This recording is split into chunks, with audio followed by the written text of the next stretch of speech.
LLB 3 year 4th semester. मैं my name is doctor Amita Asthana. मैं आपको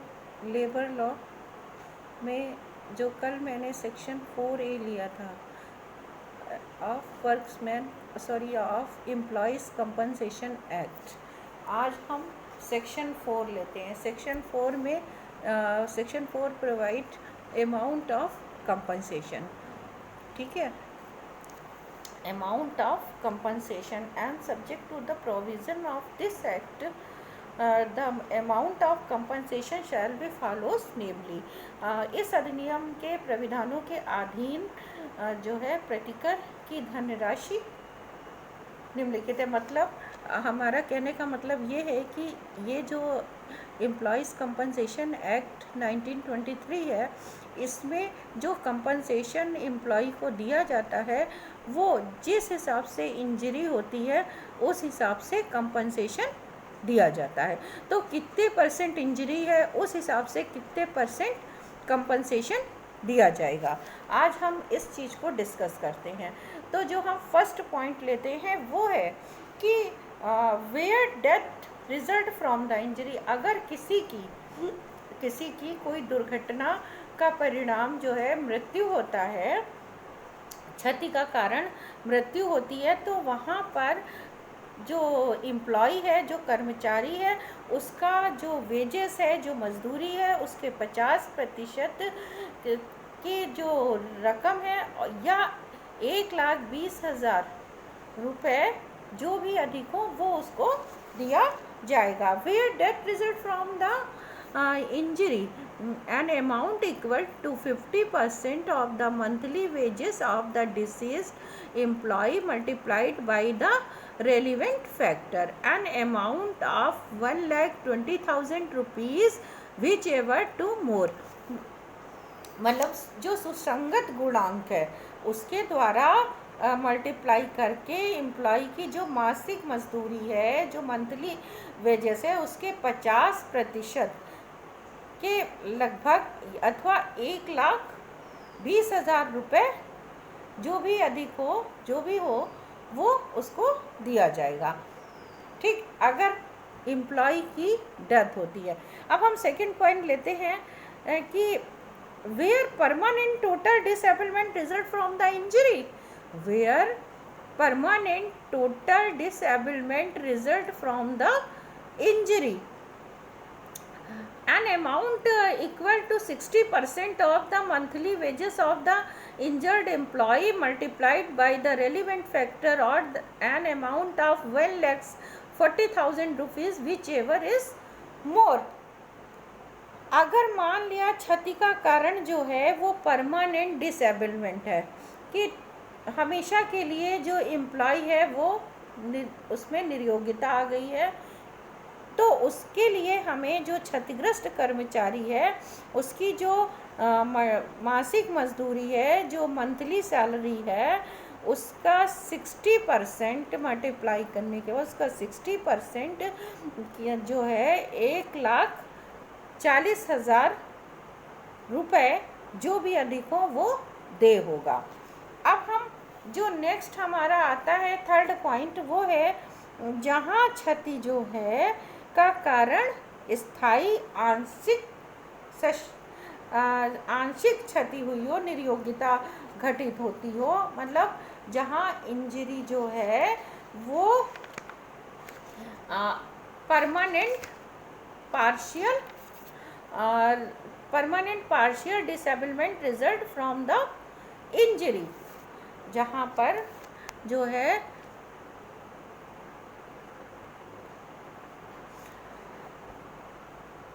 in the case of an injury specified in part 2 of the schedule 1, such percentage of the compensation which would have been payable in the case of permanent total disablement as is specified therein as being the percentage of the loss of earning capacity caused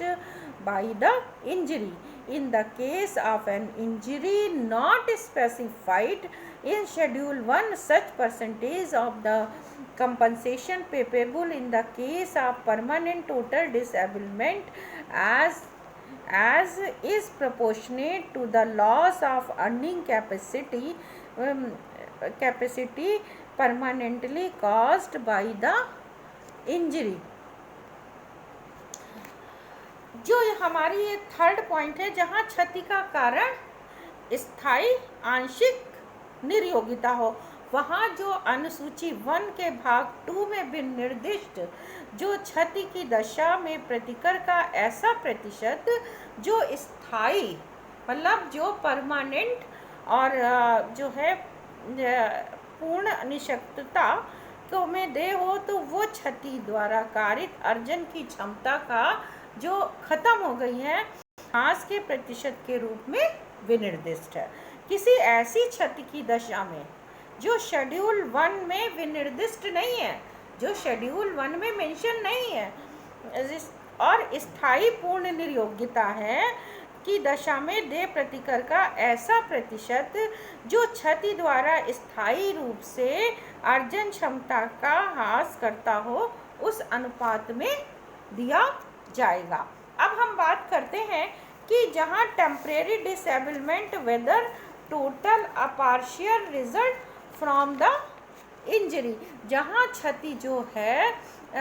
जो पूर्ण और आंशिक अस्थायी निशक्तता कार्य करती हो, where temporary disablement whether total और partial result from the injury a half monthly payment of the sum equivalent to 25% of monthly wages of the employee to be paid in accordance with the provisions of subsection 2। जो कर्मचारी है उसकी जो monthly wages हैं उसका 25% के बराबर 25% के बराबर की जो राशि है वो हाफ मंथ के वो जो है हाफ मंथ के अर्ध व मासिक भुगतान की उपधारा 2 के उपबंधों के अधीन दिया जाएगा। और अगर मान लिया कि कोई ऐसी किसी बात के मान लिया कुछ ऐसा होता है कि भारत के बाहर आउटसाइड ऑफ इंडिया घटित दुर्घटना के संबंध में जो देय प्रतिकर की धनराशि का निर्धारण करते समय आयुक्त जो है प्रतिकर कमिश्नर जो है वो प्रतिकर की ऐसी धनराशि इस हिसाब से लेगा कि कर्मचारी को उस देश के कानून के अनुसार जहां वो दुर्घटना हुई है उस हिसाब से अवॉर्ड किया जाएगा। अगर मान लिया किसी कर्मचारी की कोई दुर्घटना जो है वो इंडिया के बाहर होती है और तो प्रतिकर की धनराशि निर्धारित करते समय जो प्रतिकर आयुक्त है जो कंपनसेशन कमिश्नर है उस देश के अनुसार जो है के अनुसार कंपनसेशन का हिसाब करेगा जहां पर दुर्घटना घटित हुई हो, उस हिसाब से कंपनसेशन प्रदान किया जाएगा। और ये जो सेंट्रल गवर्नमेंट है ये अपने गजट में जो है कर्मचारी की जो भी मंथली सैलरी होगी वो नोटिफिकेशन दिन पर दिन या टाइम टू टाइम प्रकाशित करती रहती है।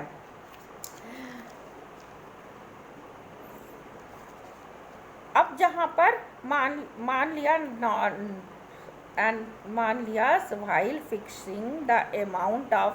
compensation payable to an employee in respect of an accident occurred outside India, the commissioner shall take into account the amount of compensation, if any, award to such employee in accordance with the law of the country in which the accident occurred, and shall reduce the amount fixed by him by the amount of compensation awarded to the employee in accordance with the law of that country। ठीक, तो जहाँ ये चीज़ clear हो गई कि अगर भारत के बाहर दुर्घटना घटित हुई है तो जो कंपनसेशन कमिश्नर है वो उस देश के जो है उस देश जहाँ दुर्घटना घटित हुई है उस देश के हिसाब से उसको अमाउंट पे करेगा। और अब बात उठती है कि जो डिसेबिलिटी की बात है वो किस तारीख से दे होगी, किस तारीख से ड्यू हो जाएगी। तो वो जो है डिसेबलमेंट में जो जिस दिन डिसेबलमेंट हुआ हो कर्मचारी उस तिथि से 16वें दिन दे होगा, 16 डे जो है दे होगा, ठीक है, 16वें दिन भुगतान दे होगा। और ऐसी निश्चितता जो ऐसी डिसेबिलिटी है वो 28 दिन या इससे अधिक अवधि तक जारी रह सकती है। तो ये जो हम आपको बता रहे हैं ये है कि कब दे होगा, कितनी इंजरी होगी। और जब मान लिया द हाफ मंथ, अभी जैसे हमने बताया half monthly payment refer to in clause D of the subsection 1 shall be payable on the 16 days and from the disablement where such disablement lasts for a period of 28 days or more। अब बात उठती है यदि मान लिया ऐसी disability जो तिथि के 3 दिन की प्रतीक्षा अवधि व्यतीत होने के पश्चात 16वें दिन दे हो तो वो डिसेबिलिटी 28 दिन की कम अवधि तक अगर जारी रहती है तो निश्चितता के दौरान 5 वर्ष की अवधि या 5 वर्ष की अवधि के दौरान ये जो भी अवधि कम हो वो अर्धमासिक के रूप में ये दे होगी। After the expiry of waiting period of 3 days from the date of disablement when such disablement lasts for period of not less than 28 days and thereafter after last for a period of not less than 28 days and thereafter during the 28 days and thereafter half monthly during the disablement or during a period of 5 years whichever period is shorter। If the injury of the employee result in his death, the employee shall in addition to the compensation under subsection 1 deposit with the commissioner a sum of not less than 5,000 rupees for payment of the sum to the eldest surviving dependent of the employee towards the expenditure of the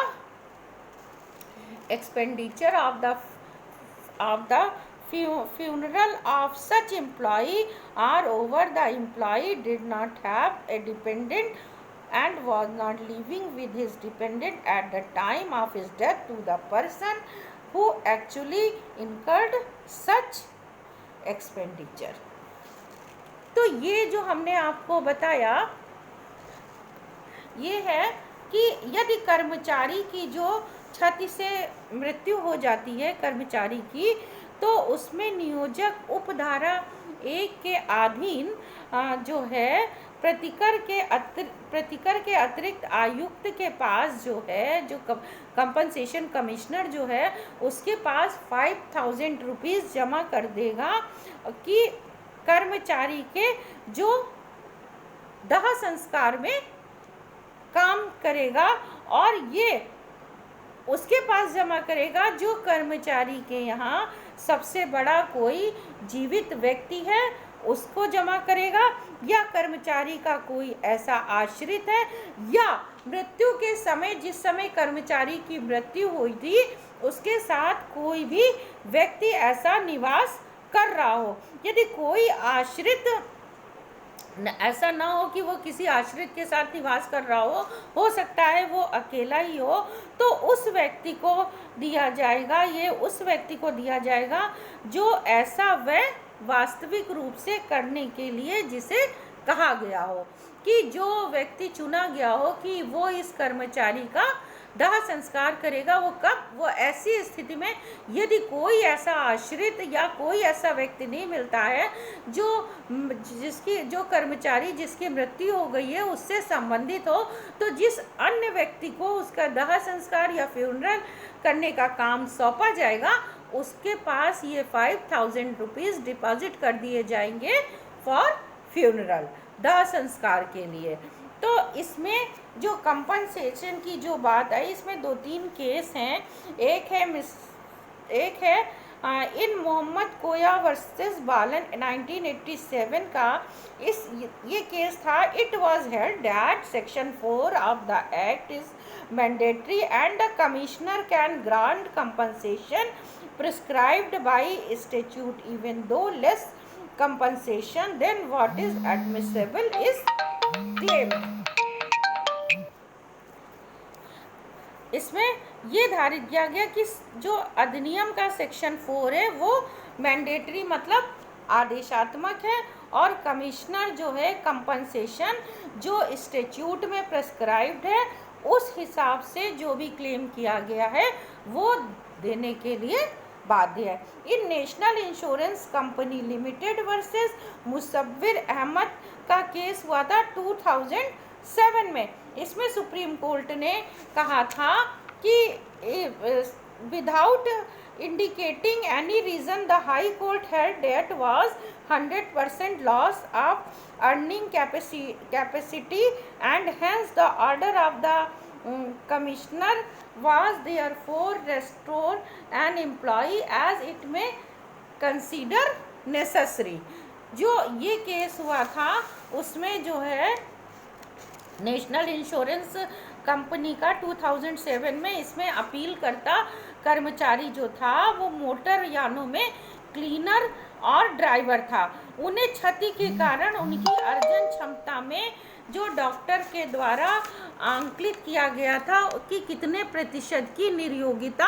हुई है उस हिसाब से प्रतिकर अधिनिर्णित किया था। तो कर्मचारियों द्वारा जब अपील किए जाने पर न्यायालय ने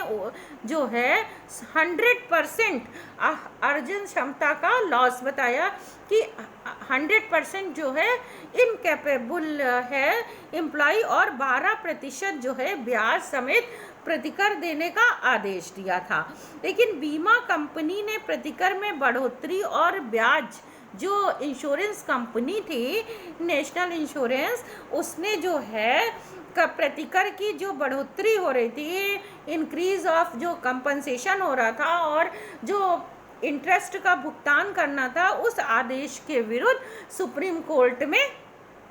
अपील की। जब सुप्रीम कोर्ट ने में अपील की गई तो सुप्रीम कोर्ट ने अपने निर्णय में कहा कि ये ऐसी क्षति से संबंधित है जो कर्मचारी प्रतिकर अधिनियम जो एम्प्लॉयज़ कंपनसेशन एक्ट 1923 की जो शेड्यूल है उसमें कहीं भी मेंशन नहीं है। तो धारा 4 क्लास 1 के स्पष्टीकरण के अंतर्गत आती है। तो उच्चतम न्यायालय ने कहा कि उच्च न्यायालय ने जो अर्जन क्षमता का लॉस जो 100%